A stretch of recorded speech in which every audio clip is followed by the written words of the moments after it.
Лаврентьев.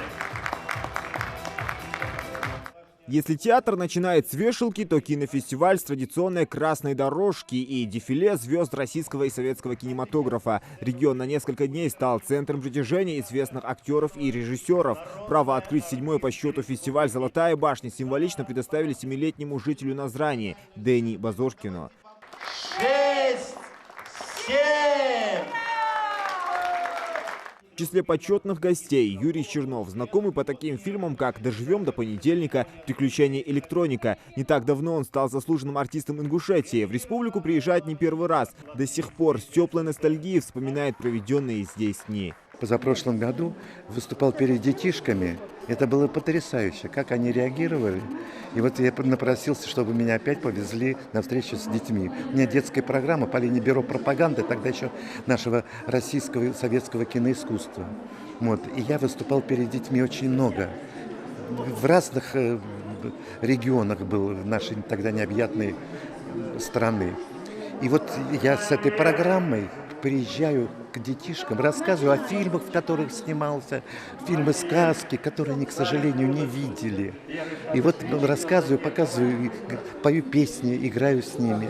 Это, мне кажется, прекрасно. Оценивать кинокартины будет опытное жюри. В программе конкурсных показов заявлено свыше полсотни художественных и документальных фильмов, как из регионов России, так и зарубежных стран.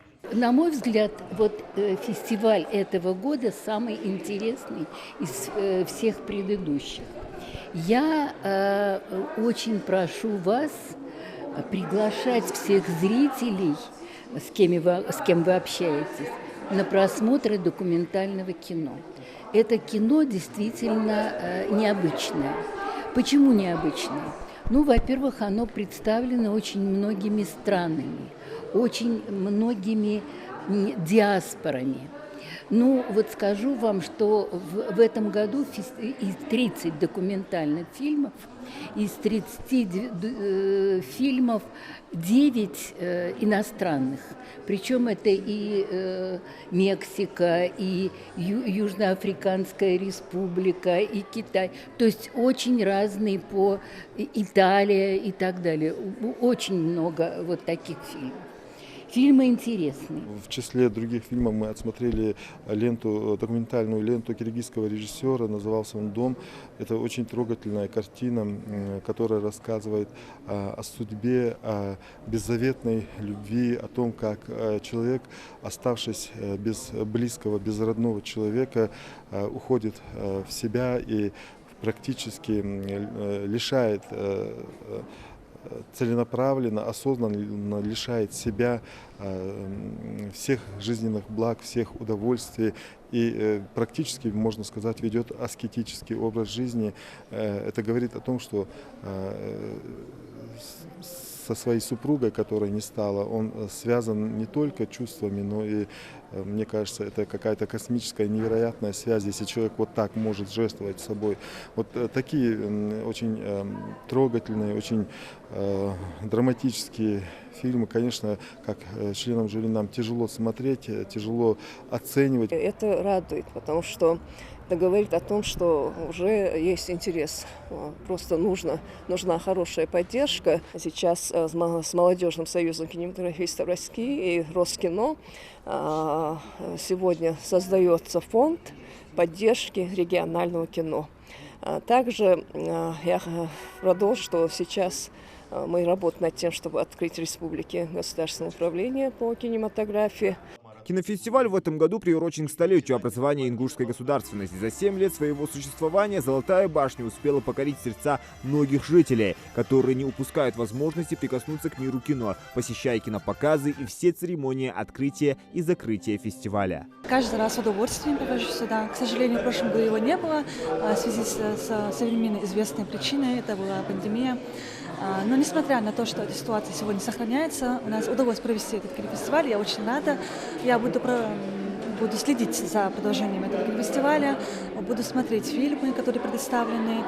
Ну и, конечно, как зритель буду выражать свое мнение и буду рада, если выбранный мной фильм получит какую-то награду.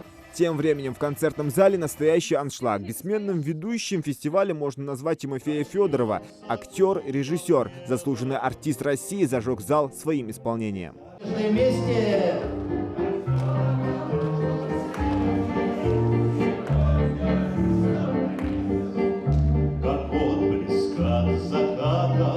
Большинство присутствующих в зале зрителей – настоящие киноманы и ценители искусства. Разумеется, каждый соблюдает социальную дистанцию, да и количество зрителей из-за пандемии пришлось существенно ограничить. Тем не менее, немало и приезжих гостей, в том числе российские журналисты. Те проблемы, которые затрагивают документальное кино, это главные проблемы страны. Проблемы семейных ценностей, проблемы жизни, нравственные проблемы. Очень много к нам идет со стороны, так сказать, Запада такого, чему нужно что-то противопоставить. Нормальное, естественное, то, что есть в Ингушетии, вот эти семейные ценности, здесь к ним относятся святые, насколько я знаю, и это мне очень близко. И фестиваль, мне кажется, должен быть вот той башней, с которой вот будет раздаваться свет истины, понимаете, истинных ценностей. И, конечно, я поддерживаю этот фестиваль и участвую в его работе с удовольствием. Ингушетия не раз становилась обладательницей призовых мест кинофестиваля, однако в этом году картин представлено больше, чем обычно, а потому конкуренция значительно выросла. Тем не менее, призовых мест несколько. За лучшие кинокартины участникам по итогам вручат вот такие символические статуэтки золотых башен в таких номинациях, как лучшие документальные игровые фильмы, за лучшую мужскую и женскую роли, за лучшие ингушские и северокавказские фильмы, гран-при фестиваля, герои документального фильма и специальный приз главы Ингушетии. Бесплатные показы будут проходить в кинотеатрах республики и в домах культуры Назрани, сельских поселений Нестеровская, Зязиков-Юрт и Вежери-Юрт. Кинофестиваль продлится до 4 декабря. Зелимхан Калоев, Умар Газдиев, Новости 24.